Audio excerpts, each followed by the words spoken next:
Selamat siang pemirsa. Hari ini saya kedatangan tamu yang luar biasa. Beliau adalah Pak Haryono. Namanya kebetulan sama dengan saya, Haryono. Beliau datang ke kantor saya, kantor hukum Haryono and Partners, hari ini ingin berbagi cerita, berbagi pengalaman beliau selama beliau mengamati. Maka beliau saya sebut sebagai pengamat son, ya, son karnaval. Kalau ada sekelompok orang yang alergi dengan kata sound horeg, maka hari ini saya ganti dengan sound karnaval. Jadi sound system yang ditumpuk di truk atau puso dengan lighting yang begitu mewah, kemudian ada pasukan budaya, ya, yang tari-tarian yang ikut menyemarakkan dan membuat indah suasana, sehingga suara dan tampilan mereka ini mengundang masyarakat berbondong-bondong datang tanpa diundang secara resmi dengan surat undangan. Mereka melihat ada lighting yang bertaburan di langit, malam hari mereka akan datang.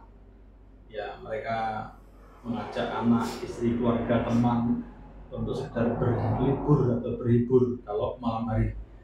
Nah, karena saat ini adalah momen di mana pemerintah atau negara atau rakyat Indonesia sedang euforia dengan kemerdekaan, ya, maka pembicaraan kami hari ini berkaitan dengan momen 17-an, yang mana kita lihat di sosmed, ya.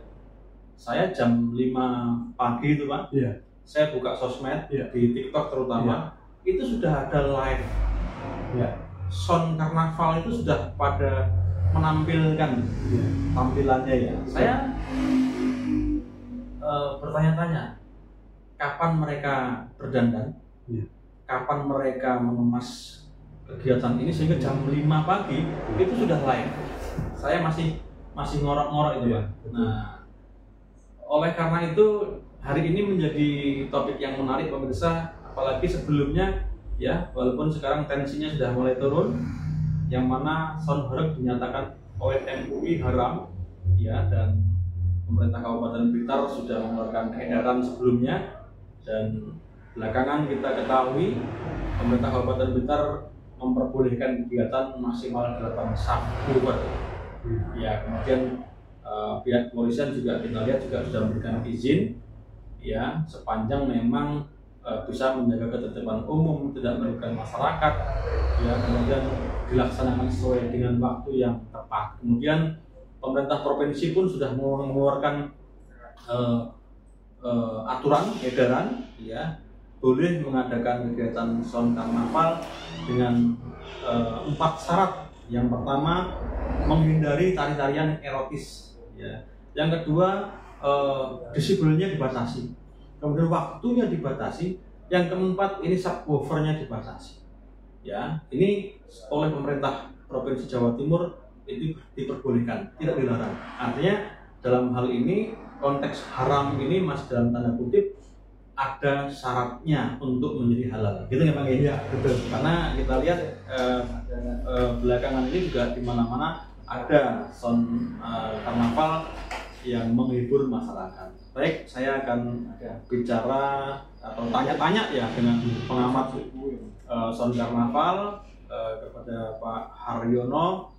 Beliau ini berdomisili di mana, Pak? Kelurahan Blitar. Di Kelurahan Blitar, Kota Blitar, Jawa Timur, ya. Hari ini kita bincang-bincang tentang sound karnaval, Pak. Ya. Bukan sound horeg, ya. Ya. Nanti kalau sound horeg nanti ada yang telinganya agak terganggu, ya. Siap. Saya hanya menanyakan ke jenengan. Ya.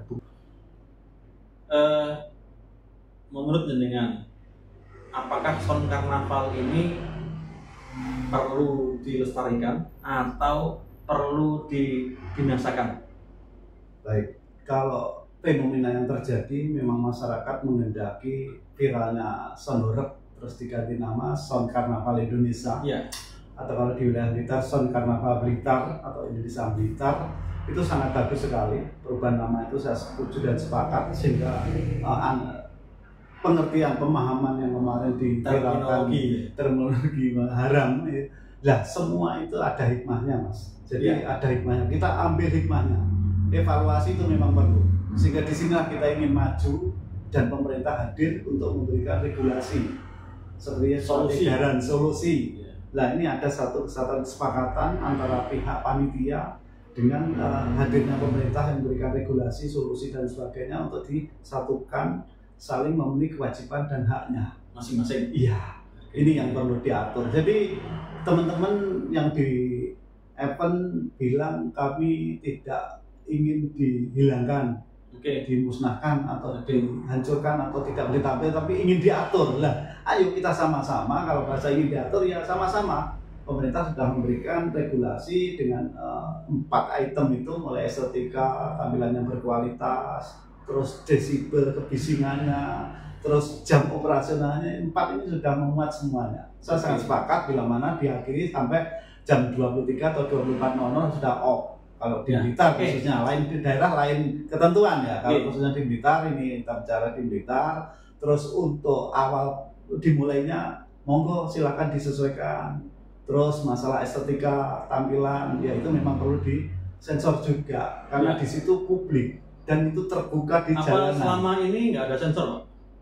Ada sedikit juga kelingan saya amati, ada memang beberapa tarian yang sedikit erotis ataupun sedikit tampilan busana yang kurang. Iya, itu hak panitia untuk bagaimana semuanya itu bisa berjalan sehingga tidak dikesankan sebagai dancer atau sebagai diskotik jalanan. Benda enak lah bilang diskotik jalanan. Ya oke lah, bicara diskotik karena di situ ada lampu lighting ya. Bagus lightingnya, mengundang langit biru, langit indah. Ciptaan Tuhan itu dihiasi dengan lighting. Oke. Poinnya Pak Haryono ingin tetap kreasi anak muda ini tetap dilestarikan, hanya diatur supaya tidak merugikan masyarakat. Betul.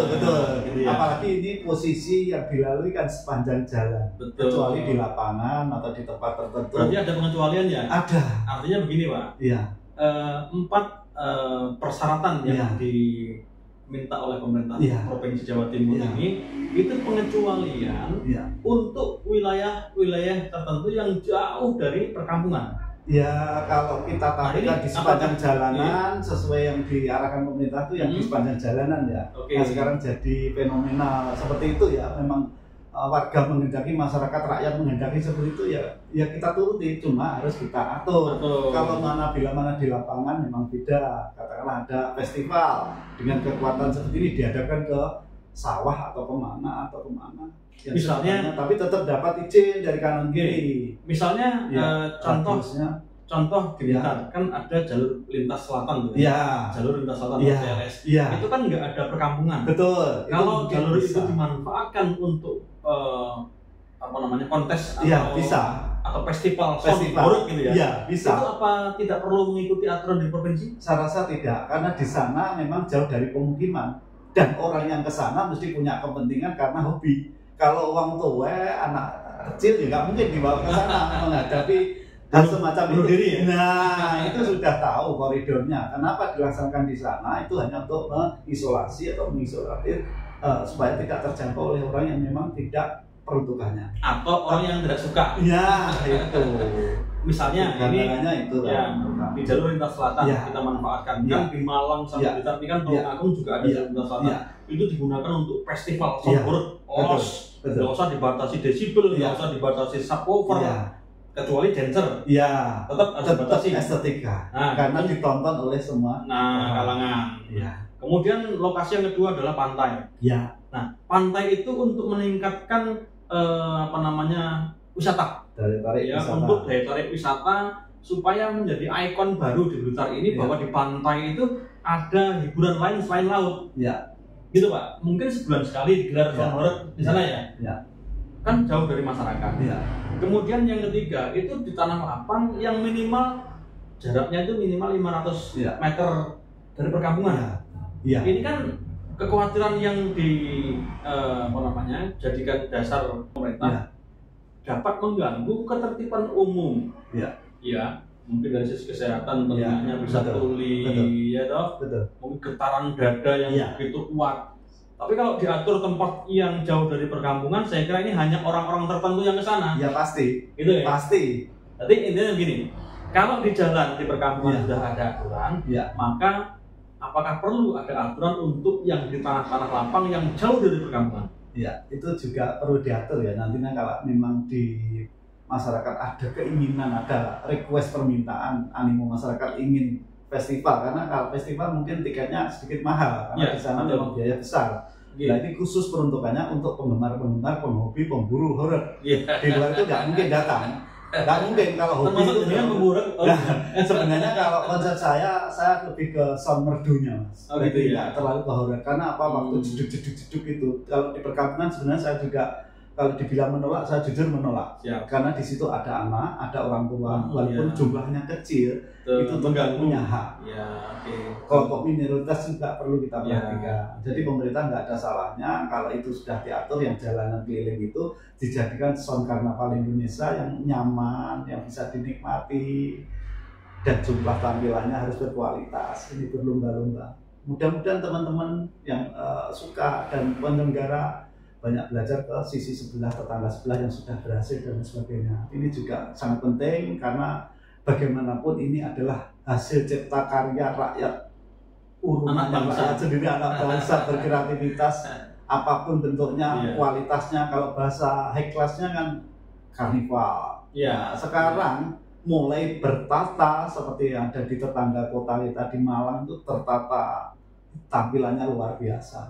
Saya heran dan takjub bisa melakukan itu untuk menghibur dari rakyat untuk rakyat. Baik, Pak Ar. Sesuai pengamatan saya juga bahwa kegiatan sound karnaval ini tidak dilakukan atau diadakan atau direncanakan mendadak. Ternyata masyarakat itu urunannya itu setahun sebelumnya udah urunan, Pak. Bahkan satu kakak itu bisa 500.000. Betul. Karena mungkin dia ngundang sound karnaval yang punya nama, yang bonafit gitu ya. Ada beberapa sound karnaval di Indonesia, Jawa Timur yang bonafit dan itu mahal. Maka per RT itu menyiapkan dana yang lebih dalam dan mereka menyiapkannya 1 tahun sebelum urunan. Nah, kalau ini sampai tidak dilaksanakan, masyarakat yang kecewa. Betul. Jadi disampaikan hiburan dari rakyat untuk rakyat. Maka penguasa di sini, pemerintah hanya ikut mengawasi. Pak, ini masuk ke inti dari pembicaraan kita. Tadi kan hanya pembuka ya. Ini pembukaan sound karnaval atau sound black. Nah, sekarang saya masuk ke momen HUT RI ke-80 ini berkaitan dengan bagaimana supaya kegiatan karnaval yang menampilkan sound karnaval ini pertama bisa tepat waktu. Kalau jam 12 dibatasi, maka jam 12 ini yang nomor terakhir itu bisa finish. Karena kalau yang saya lihat itu masih setengah baris atau misalnya 100 peserta masih nomor 50, waktunya habis, Pak.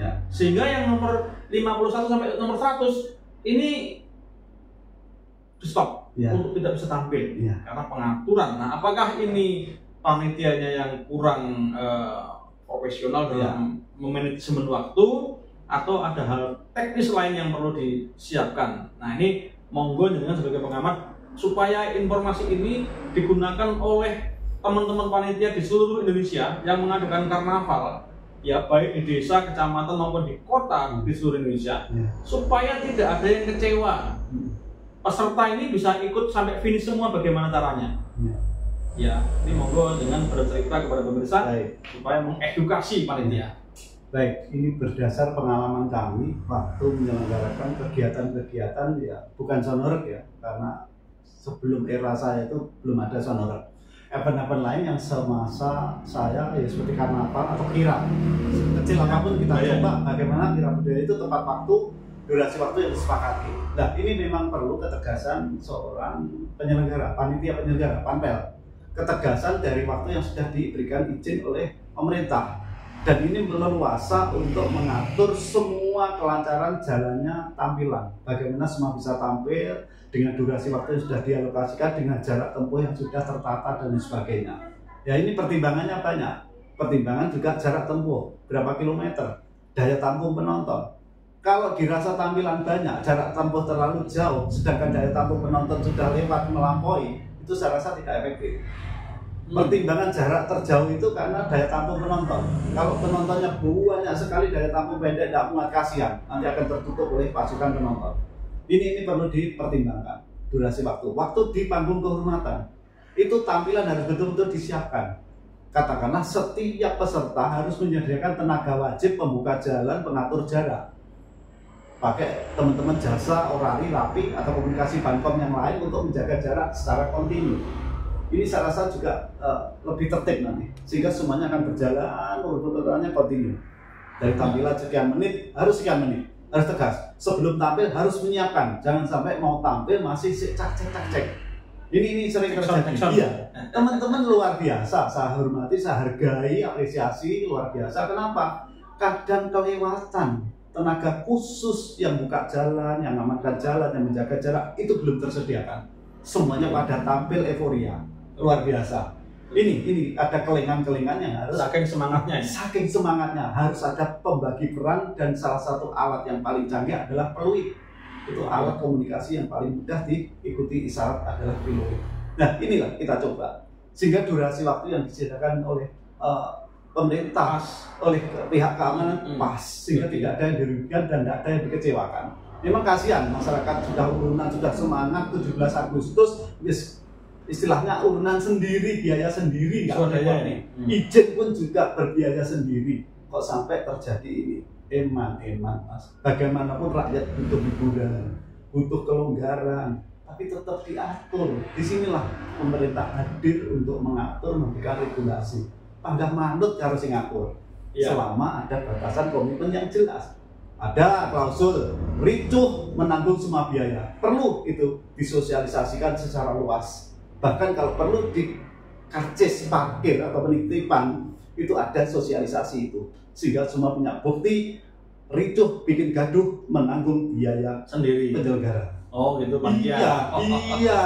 Jadi ada konsekuensi seperti lihat yang sifatnya risiko tinggi ninggal KTP. Orang memang seneng tangga wani. Nah ini ada komitmen karena berat bagi saya seorang panitia nanti dikala beban ditekan oleh aturan dan sebagainya harus diikuti itu ya nggak gampang mas. Karena panitia juga dapat gaji. Ini hanya untuk teman-teman sendiri dari kita untuk kita. Ini yang perlu mungkin teman-teman ingin sharing silakan, dan jangan khawatir teman-teman kalau ingin maju komunikasi dengan tetangga sebelah yang sudah berhasil, kemudian kekurangannya apa kita amati dari waktu ke waktu.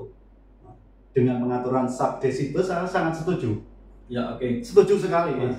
Setuju. Terus jadwal waktu juga setuju, estetika, terus tampilan yang berkualitas ini mulai tampil mas, seperti Angkling Dharma, seperti Sangkuriang dengan model-model mengedepankan isu budaya. Wah luar biasa, bikin ornamen itu mahal itu. Waduh mas, dari delok bayar parkir 10.000, enteng mas, 20.000 pak nggak dibayar.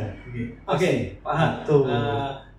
Tip yang Jonan sampaikan mudah-mudahan bisa diadopsi oleh kawan-kawan panitia. Ya. Kira-kira Pak, solusinya apa? Ketika tip sudah dilaksanakan, masih ada saja persoalan waktu tadi. Masih belum bisa sesuai. Sudah dihitung pesertanya, volume penonton, jarak yang mau dilalui. Tapi tetap aja ada mungkin beberapa kontingen atau kelompok yang belum sampai finish sudah di-break karena waktu sudah habis malam hari. Solusinya bagaimana? Nah, kalau memang animo peserta luar biasa melebihi dari kapasitas daya tampung jadwal waktu jam, itu perlu dipertimbangkan untuk diselenggarakan kedua kalinya dengan berbiaya yang tetap hanya dipecah. Karena kalau dipaksakan itu berarti dihitung sebelum dimulai Pak. Harus sudah disimulasi Pertanyaan saya kalau misalnya hari itu diperkirakan sudah simulasinya tepat tapi ternyata masih meleset, solusinya malam itu bagaimana? Kan pasti oleh APH pasti sudah dibubarkan.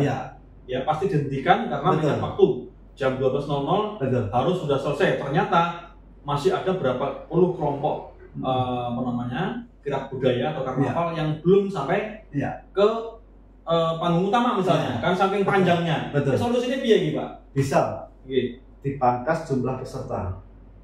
Peserta dibatasi jumlah personil pengiringnya. Itu yang pertama. Untuk tampilan yang sangat berkualitas. Biar nggak terlalu nekor ya. Betul. Yang kedua, sebelumnya ada simulasi. Satu tampilan sampai ke finish itu berapa durasi menit. Jadi ada jeda restan. Terus yang ketiga, kan siang sudah diberikan kesempatan longgar siang. Mulai pagi jam 10, jam 11, 12 atau jam 1. Nah, disitulah ada tawaran kepastian waktu technical meeting, tampilan non-rating, sehingga masyarakat tidak merasa dikecewakan dengan biaya lighting, ternyata tampilnya jam 2. Ini salah siapa? Ini yang jadi problem kan sementara ini. Ya, semua ya pengen tampil malam karena penontonnya lebih banyak itu kalau malam karena jamnya longgar. Ini masalah lagi nih kan? Iya, ini. Lagi. Jadi technical meeting betul-betul diformat.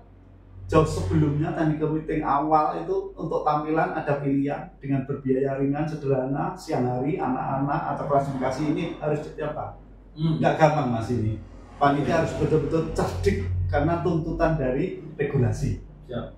Nah ini panitia harus betul-betul caranya bagaimana? Panitia harus banyak referensi belajar ke sebelah dan berarti tentunya panitia mesti lihat. Oh di sana sudah ada sebelum saya mesti pengalaman saya gitu mas, saya ngadakan pencak, ngadakan event olahraga, ngadakan event ini, saya mesti studi banding di sana. Kelemahan semua yang ada di sana saya pelajari. Alhamdulillah sampai sekarang event saya nggak ada yang gagal. Tapi perlu kerja keras, kerja cerdas, kerja ikhlas. Yang adanya kepuasan. Apik dicacat, elek ya dicocot. Tapi kalau kita merasa sudah hadirkan yang terbaik, itulah ibadah kita. Oke, Pak. Tampaknya pembicaraan kita ini tidak bisa selesai hari ini. Nanti ada episode kedua akan durasi. Maka harus kita sudahi dulu. Pemirsa tentu penasaran. Nanti kita akan ajak bicara lagi Pak Har terkait dengan event-event yang lain. Saya kira itu pemirsa. Sampai ketemu lagi. Dadah.